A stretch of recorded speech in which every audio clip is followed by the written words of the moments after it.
पिता और पुत्र। एक पिता ने अपने पुत्र की बहुत अच्छी तरह से परवरिश की, उसे अच्छी तरह से पढ़ाया लिखाया तथा उसकी सभी कामनाओं की पूर्ति की।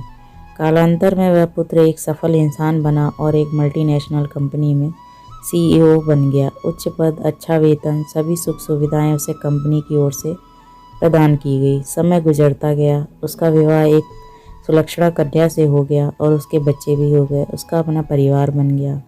पिता अब बूढ़ा हो चला था। एक दिन पिता को पुत्र से मिलने की इच्छा हुई और वो पुत्र से मिलने उसके ऑफिस में गया। वहाँ उसने देखा कि उसका पुत्र एक शानदार ऑफिस का अधिकारी बना हुआ है। उसके ऑफिस में सैकड़ों कर्मचारी उसके अधीन कार्य कर रहे हैं। ये सब देखकर पिता का सीना गर्व से फूल गया।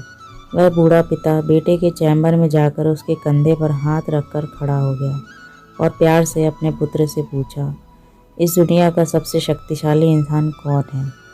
पुत्र ने पिता को बड़े प्यार से हंसते हुए कहा, मेरे अलावा कौन हो सकता है पिताजी।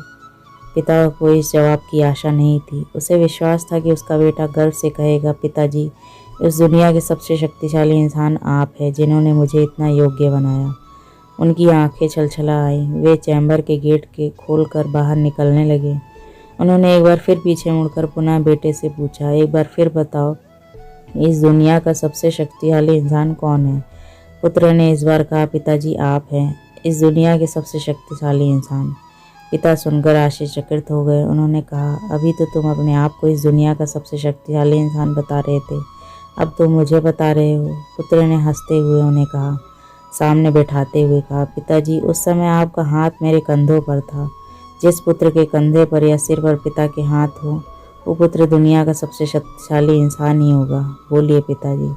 पिता की आंखें भर आई। उन्होंने अपने पुत्र को कसकर अपने गले से लगा लिया। सच है, जिस कंधे पर या सिर पर पिता का हाथ होता है, वो इस दुनिया का सबसे शक्तिशाली इंसान होता है। सदैव बुजुर्गों का सम्मान करें। हमारी सफलता के पीछे वे ही हैं।